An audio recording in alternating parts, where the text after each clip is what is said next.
For this court, I wanted to reflect that both Mr. Marcus and Mr. Satz looked at the statement prior to the reading. And so their implicit adoption of what he was saying, of this improper arguments, and the court should chastise. Okay, but what you are doing right now is highlighting something and making more of a spectacle. So if your office in general does not want to facilitate or incite violence, then we need to just sit down and move on.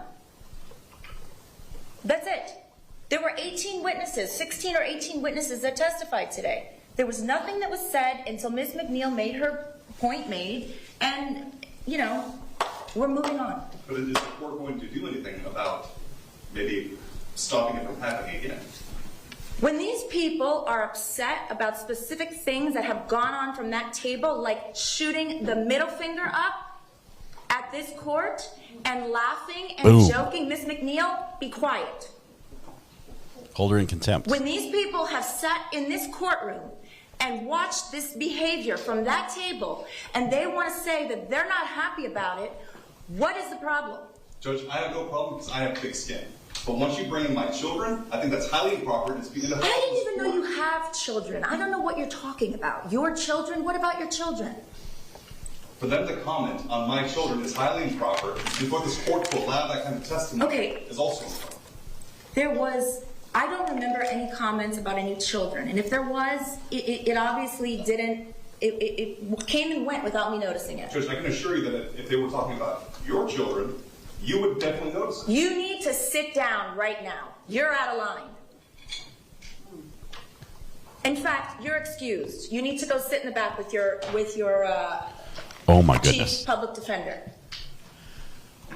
He's the public defender, Judge.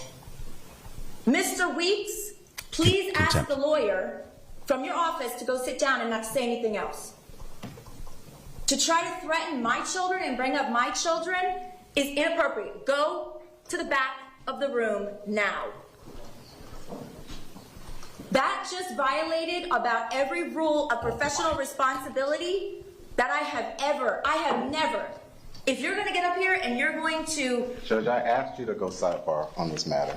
You, sidebar or not, you don't have one of your assistant public defenders say something about my children? Judge, that same venom that the court is expressing is the same venom that defense counsel had to sit through this entire morning when their children She brought up her children multiple times during the trial. Nobody knows if I'm barren or not. They don't know about my children. Judge. Sit down. Sit down. Judge. Sit down, Mr. Weeks. Please do not summarily dismiss me. I'm summarily dismissing you. Go sit down. I'm asking the court. Hold him in contempt. I asked the court to go sidebar. Go sit down. You don't threaten the court's children. Everyone in this assistant just did that. Go sit down. No one in this courtroom had to endure what we had to endure. Go sit down. Miss McNeil has made her children a spectacle more than once during this trial. That was her choice. You have absolutely no right to have one of your assistants come up here and suggest something about my children. Now, please go sit down. Judge. You're inappropriate and out of line. Go sit down. Judge, may I have a brief recess? No. Go sit down. May I have a brief recess so I can speak to my attorneys?